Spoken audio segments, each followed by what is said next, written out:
s-a stricat SSD-ul pe care aveam filmările și n-am mai putut să recuperez filmările de a doua zi. Fain quick shifter-ul ăsta de la BMW. Bine, nu merge el foarte... Adică m-am obișnuit cu el după ceva timp. De dreapta Vama Siret. Noi o să o luăm tot înainte. Putna 37 de kilometri. Mai avem. Se asfaltează de zor. Aici iarăși o zonă de iarbă verde, unde vine lumea la relaxare. Foarte îngrijit așa. Foarte frumos. Și îngrijit la interior, grădină, tot. Da, deci dacă veniți la Sihăstria Putnei, neapărat trebuie să mergeți aici la Biblioteca de Dulciuri. Bună dimineața! Pentru prima dată anul ăsta pe filmare. Prima tură mai lungă de o zi pe care o facem anul ăsta. Am mai ieșit așa de câteva ori, dar destul de puțin. Pentru că, nu știu, a fost și vremea cam proastă. Cu timpul n-am stat prea bine, așa că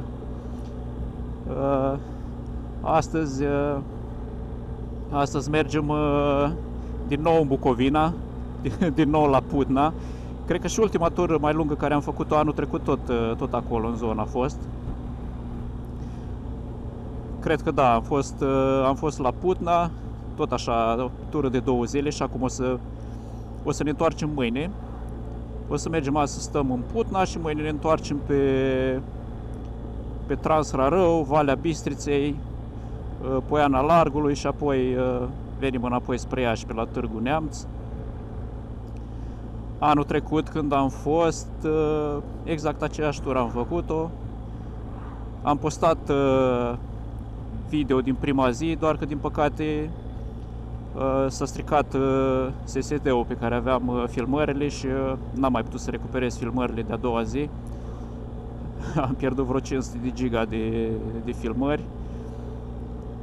L-am trimis atunci în service, dar momentan nu se puteau recupera datele de pe el pentru că era relativ nou și nu exista soft pentru așa ceva, cel puțin așa mi s-a zis. Îl am acolo, nu știu, o să mai încerc să vedem.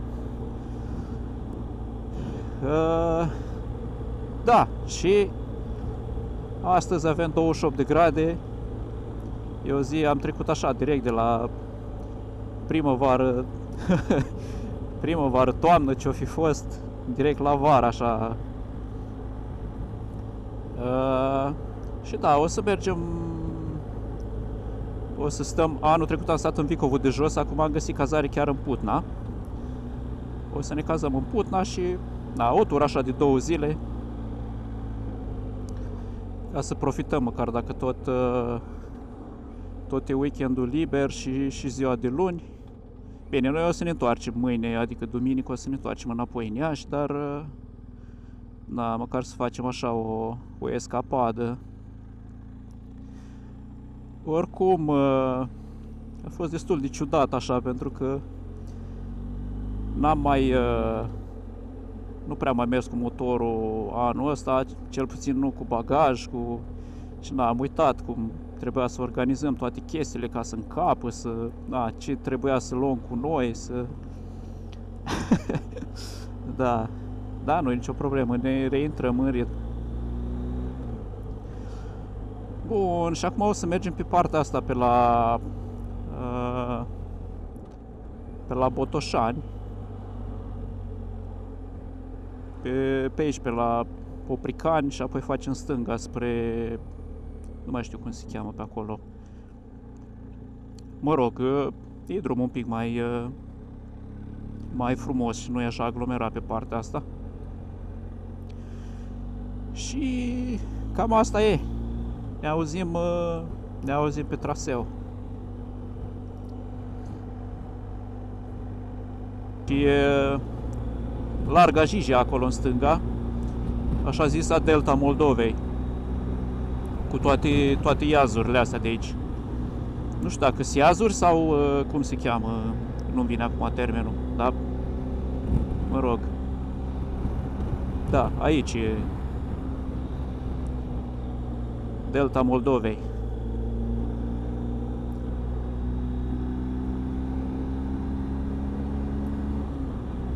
Aici cred că o să căutăm, nu știu, în ceva să oprim, să luăm o mică pauză. Cât e? 12:30, să luăm ceva de mâncare, nu știu, un Lidl, un Kaufland, ceva. Am băut doar o cafea dimineață. Așa că, nu știu, probabil o să trag undeva pe dreapta. Cred. Dacă o să vedem o parcare, da, trag undeva pe dreapta și punem căutăm o ceva, un Kaufland, un Lidl. Perfect, nici nu mai trebuie să căutăm pentru că era în drum.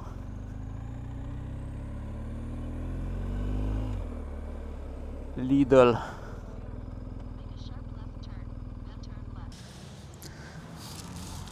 Da, ne-am cumpărat prânzul cu GPS, da. Salată de ton mediteraneană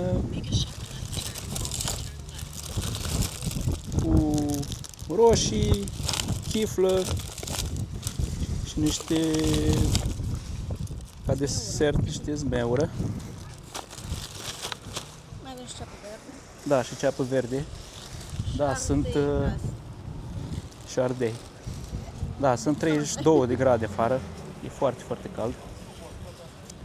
E prima dată când am luat o bluză cu mânecă lungă, care chiar simt că face ceva în plus. De obicei mergeam cu tricou vara când era foarte cald.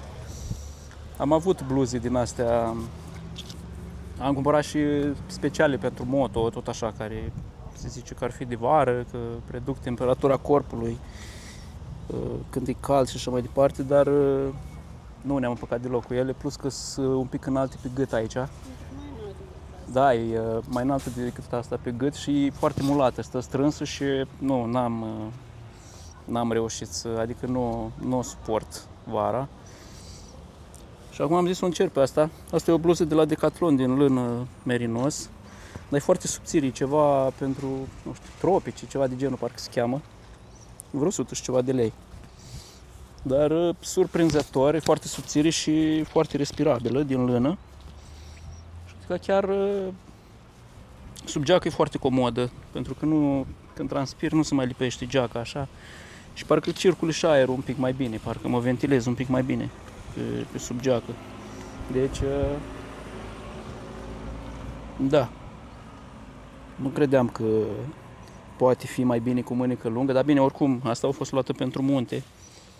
Pentru că dacă mergi vara pe munte și stai în soare, trebuie să ai ceva cu mânecă lungă. Da, are și protecție UV. Trebuie să ai ceva cu mânecă lungă ca să te protejezi de soare, pentru că altfel...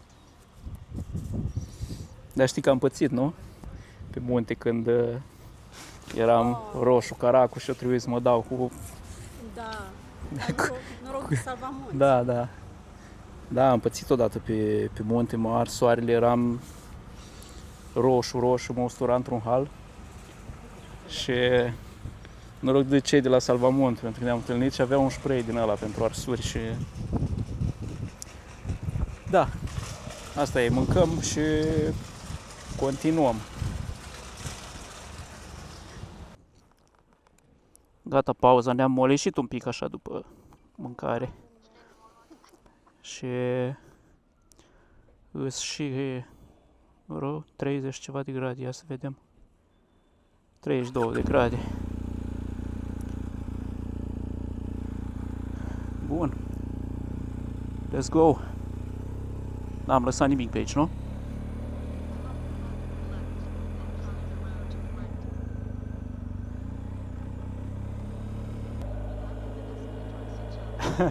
Am GPS-ul ăsta al motocicletei în limba engleză pentru că nu are română. Și sună foarte interesant toate denumirile de străzi și de localități, cum le pronunță. Dar urmează să ajungă Cighiu zilele astea, așa că abia aștept.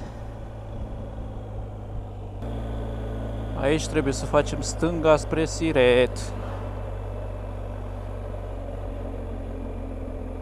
Siret 47.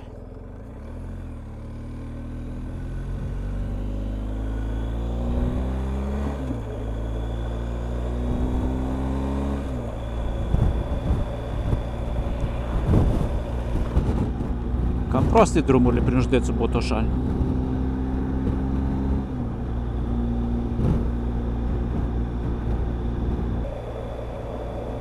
Frumos peisajul. Nu prea mai este înflorită Rapița. A trecut de acum. În schimb, mai erau maci. Am mai văzut așa.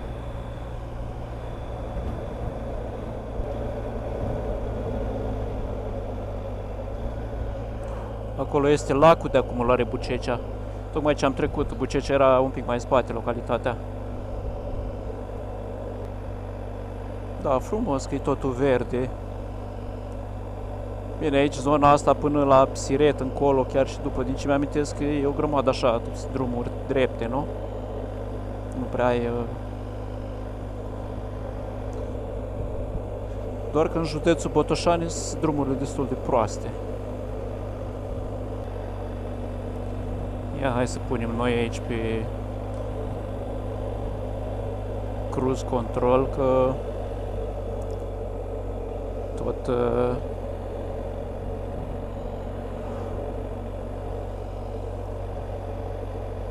tot uit de accelerație.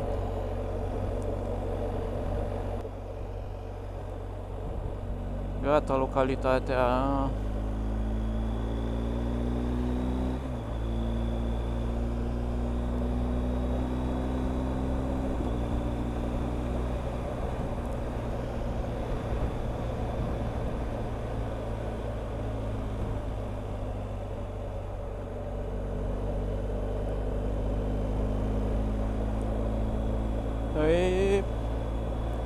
E fain quick shifter-ul ăsta de la BMW. Bine, nu merge el foarte...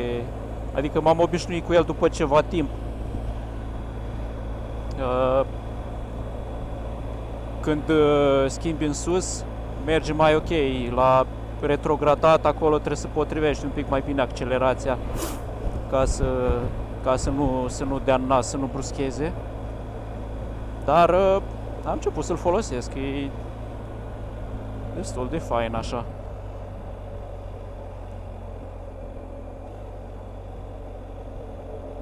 Uite și acum. Simți când nu-i corelată turația motorului cu ceea ce vrea el, e pedala rigidă, tare, adică nu schimbă treapta. Și dacă, cel puțin când retrogradezi, nu trebuie să fie accelerat, adică să fie nici în frână de motor și nici să tragă prea mult, trebuie să fie undeva acolo la punctul mort și atunci acolo schimbă bine, dar na, așa cu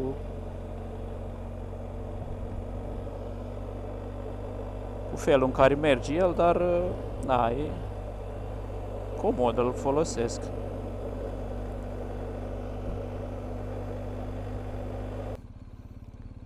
Uite, suntem exact la intrare în județul Suceava. Am oprit ca să-mi leg casca pentru că tocmai ce mi-am dat seama că aveam casca dezlegată.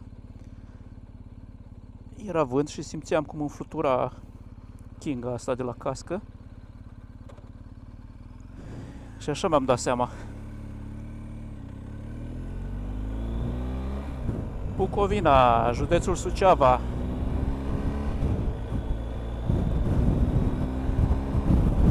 Mamă, dar ce vânt e. Nici nu mai aud motorul de la zgomot. Nu știu pe cameră cum se aude, dar și am și dopuri în urechi. Județul Suceava și imediat, uite, am ajuns în localitatea Siret.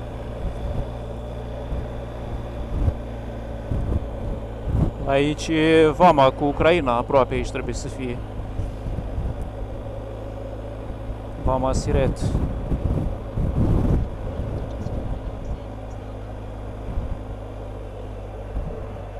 Uite, dreapta Vama Siret. Noi o să o luăm tot înainte.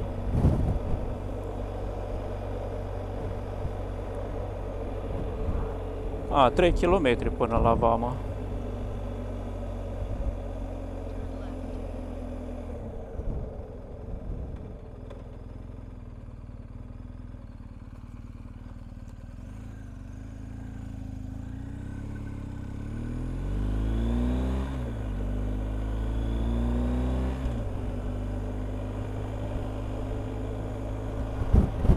Și ăsta e Siretul, bănuiesc. Uite ce frumos e. Și fix aici am oprit install-ul și nu o să se vadă.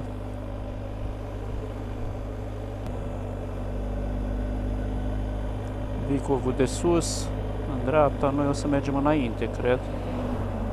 Da. Mergem prin Vicovul de jos.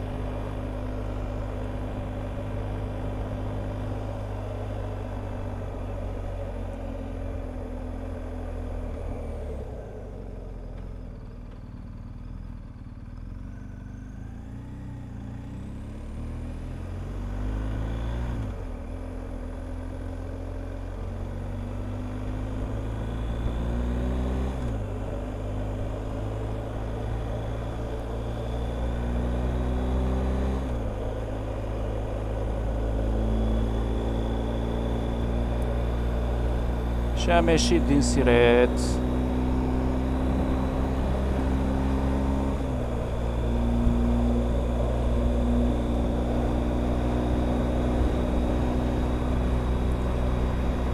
Putna 37 de kilometri. Mai avem.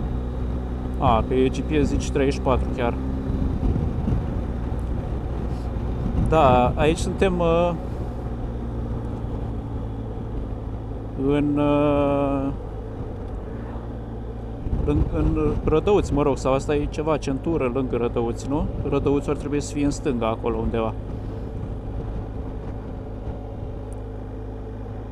Ia uite câte văcuțe aici pe câmp.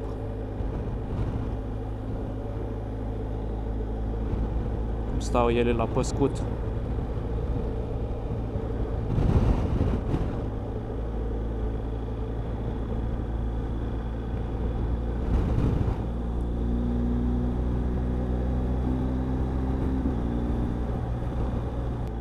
Putna 32.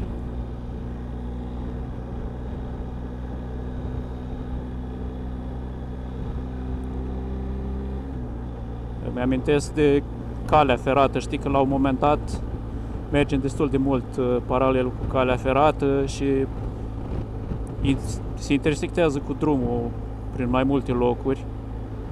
Era destul de ciudat. Ah, da, uite calea ferată, nu? Nu o vedeam pentru că e iarbă, dar e aici. Deci mergem pe lângă ea.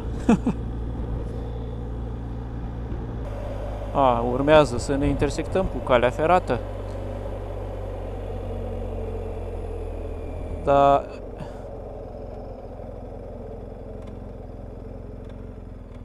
chiar trebuie să ai grijă pentru că mai înainte a trecut trenul.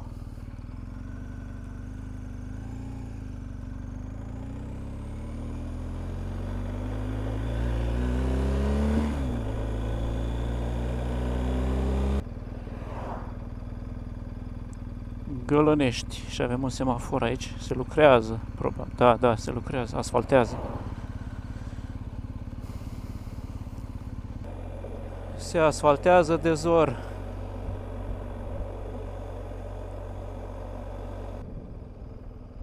Iarăși treceri la nivel cu calea ferată.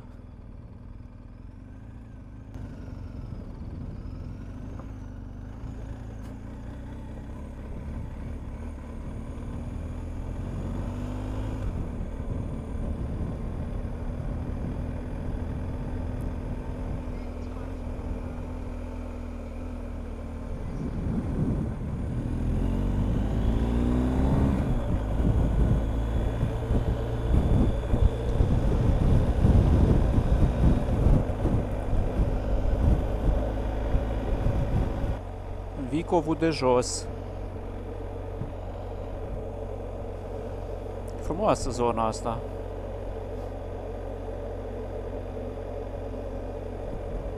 Aici oriunde mergi ai cale ferată ori pe stânga, ori pe dreapta. Și se simte mirosul ăsta de cale ferată.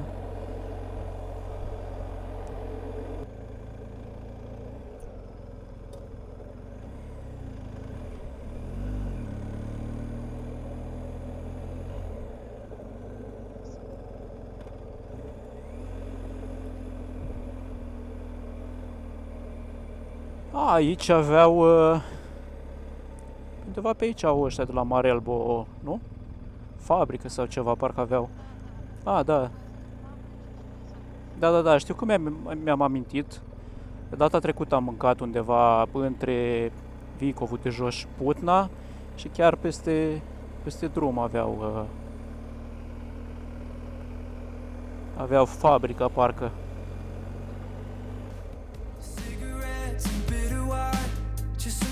Underneath that moonlight, getting closer.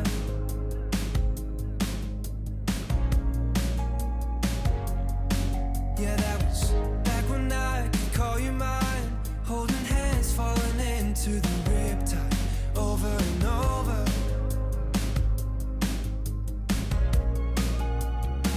Yeah, we were taking off always running, wasting our days for nothing, singing I love you, with you riding shotgun in my car.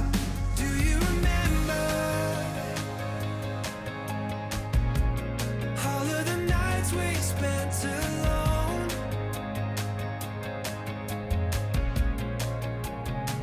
When we were burning the embers, waiting for the Da, haideți să vă arăt cazarea. Pensiunea Daria. E super fain. Mult verde. Acolo am lăsat motocicleta în partea aia. Este curte cu terasă. Așa, și la interior e foarte fain, așa, un pic rustic. Aici jos e spațiu comun. O canapea cu masă. Aici este bucătărie.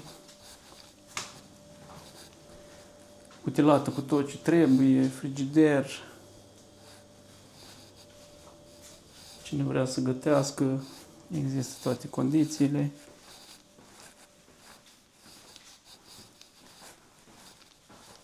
Așa, și aici este camera noastră.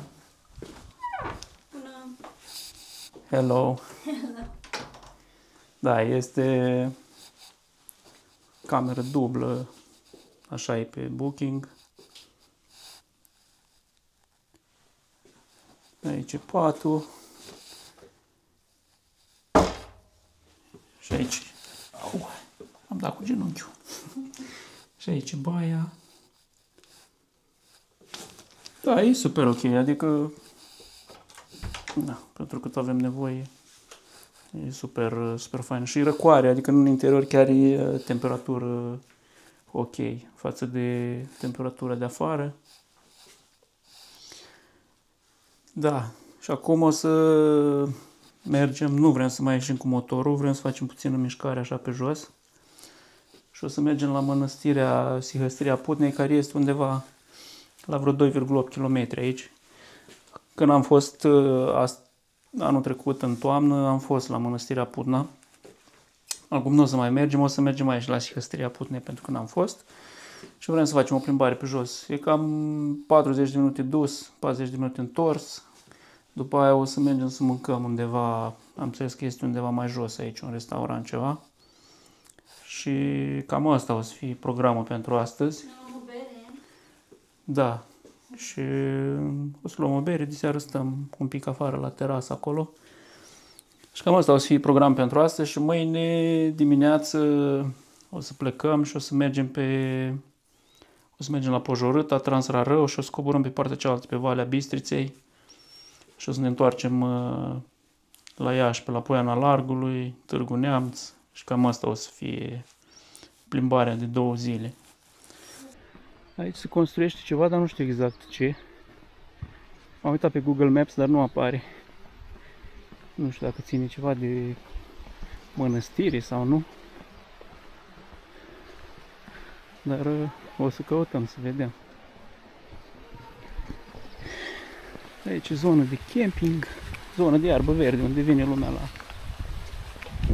la iarbă verde. Aici are o zonă de iarbă verde, unde vine lumea la relaxare. Uite pește, ce drăguț. Da, uite copilașii. Era un pârâu mai înainte. Da, și mirosul ăsta frumos așa de apă, de pârâu.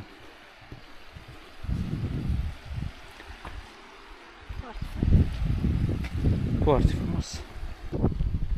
1,2 km mai avem. 17 minute. Foarte fain. Mai înainte tuna, nu știu. E un pic înnorat așa aici, dar e doar zona asta. Sperăm că nu ne plouă. Facem duș gratis dacă ne plouă. Dacă ne plouă, o să ne uscăm, asta este. Nu avem nimic la noi. Se vede mănăstirea în față. Mai avem puțin, 10 minute. Da, ploaia cred că nu au trecut în dreapta încolo. A ieșit iar soarele, ar trebui să fie ok. Și am ajuns la mănăstire. Acum văzând, ajungând aici, mi-am dat seama că recent am văzut vlogul celor de la Haihuin 2, în care au venit aici la Sihăstria Putnei și au stat o zi sau ceva de genul. Și mi-am amintit văzând peisajul. Da, e foarte îngrijit așa. Foarte frumos și îngrijit la interior, grădină, tot.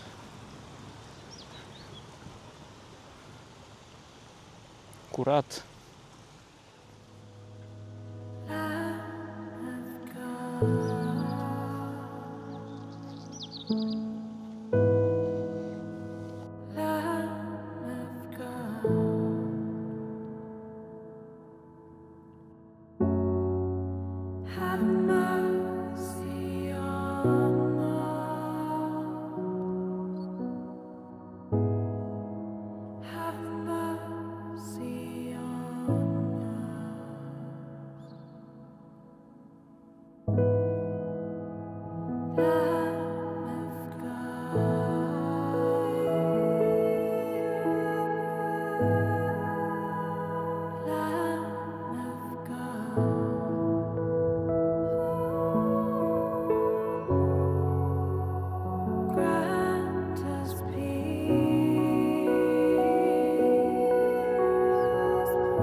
Da, deci dacă veniți la Sihăstria Putnei, neapărat trebuie să mergeți aici la biblioteca de dulciuri, să degustați dulciurile pe care le fac ei aici. Sunt foarte, foarte bune.